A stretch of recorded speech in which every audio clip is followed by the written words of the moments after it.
emailkan kepada saya pada pagi ini. Yang pertama sekali, soalan daripada Lina Aziz. Lina Aziz bertanya kepada saya, Assalamualaikum Ustaz, saya kerap mengalami batuk yang berpanjangan dan menjejaskan urusan-urusan harian saya.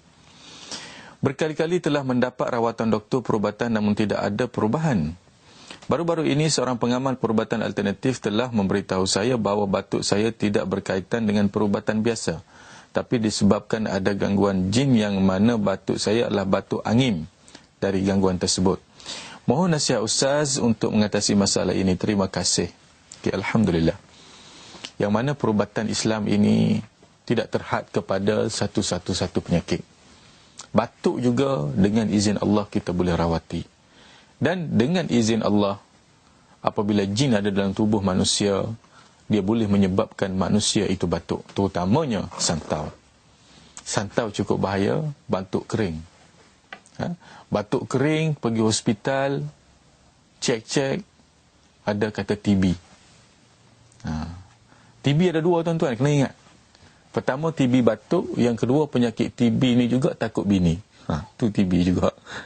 Jadi TB yang kita maksudkan ini adalah TB yang batuk tadi. Batuk yang berpanjangan, batuk yang antara tanda-tanda batuk yang melibatkan jin inilah batuk sampai nak habis nafas.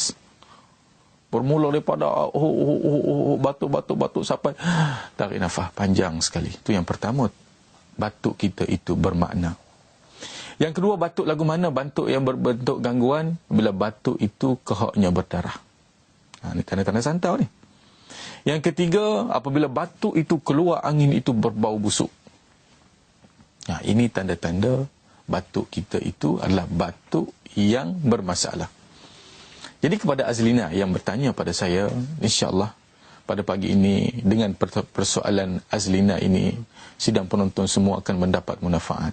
Saya nak bagi satu ayat yang mana Al-Quranul Karim itu diturunkan ubat-ubat yang banyak dalam ayat Quran itu.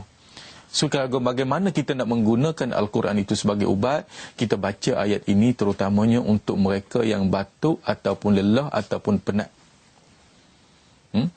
Lelah, penat, orang Sabah panggil ampus. Lelah ni orang Sabah panggil ampus sebab dia dekat dengan mampus. Ampus. Jadi apabila kena penyakit ini, ubat yang kita, ayat yang perlu kita baca adalah surah Asy-Syu'ara ayat 80. Saya nak tuan-tuan ikut saya. Sidang penonton ikut saya. Ambil tangan kanan kita letak kat leher. Sebab batuk ni melibatkan leher dan dada.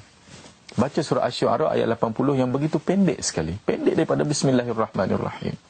Ikut saya baca. Bismillahirrahmanirrahim. Wa idza maridtu.